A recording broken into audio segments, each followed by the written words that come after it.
Hello everybody, today I will be looking at the brand new for 2026 Carnival Creeper Nightcrawler reskin for this season.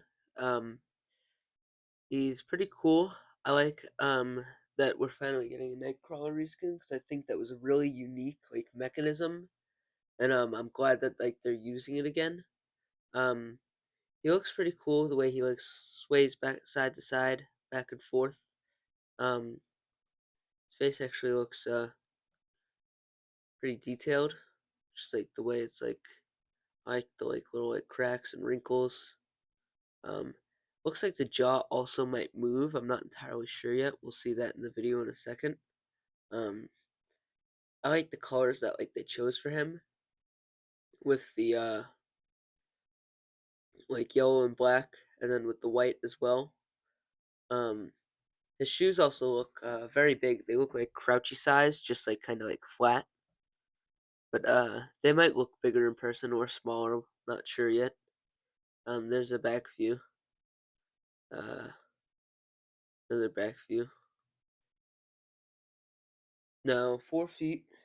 I think that's the same height that Nightcrawler was. I'm not entirely sure, but I mean, I remember Nightcrawler was a decent size when I went and saw him for the first time back in 2020. I always thought he was a really cool prop, and I kind of wanted him, but I was 10 at the age, so I couldn't get him, so I didn't have enough money. Well, let's read his story. The day his mother wrapped him in a blanket under the big top's entrance was the beast's best and worst day of Carnival Creeper's short life. He was saved by a ringmaster that almost tossed him away if until he tried to bite his finger off. The little act of violence made the ringmaster realize he'd fit right in. When he got bigger, he began controlling his limbs into wicked shapes and crawling sideways across the ceiling. His daring, creepy moves were so odd they became the inspiration for his name. Every night while the circus played on, Carnival Creeper slips under the seats and uses his special gifts to take care of anyone who doesn't enjoy the show.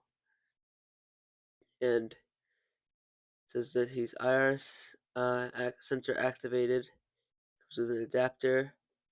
Um, this is actually new. It's like the slide out repacking tray, on the back of the box. That's a new thing that they've started putting on there. Indoor or outdoor use. Oh, so this guy's outdoor rated. That's actually really cool. Um, so maybe I'll get this guy this year because he's pretty sick and it might be the first clown to my collection. Not sure yet. But anyways, let's check out the video for this guy. Yeah, it looks like his jaw has a little bit of moving back and forth. Well, it's probably held with springs.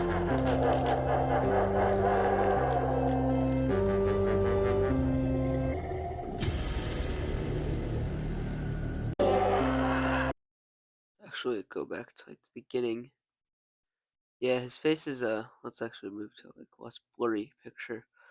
Uh, Not much better, but his face is really detailed. I like how he has lots of little skinny teeth. They're not just kind of big ones that are some are missing. I like how they're little and jagged and really scary looking. I also like how he has the red kind of young crouchy hair. The way it's a lot more straight but kind of messy. Um, And I like his red light up eyes too. Like the way he has pupils. I don't think Nightcrawler had pupils. I think it was just white eyes that lit up red. Um his nose looks fine. I'm not really sure how they could make it better, but maybe make it red instead of black. But I also like the eyebrows, how this one is a little bit taller than this one. And how he has kind of the Pennywise type slashes underneath his eyes, and a little bit of blood dripping from his mouth. But yeah, this guy is pretty cool, and for 229, I might pick him up with a 20% off coupon. That was my reaction to Carnival Creeper. I'll see you in the next one. Peace.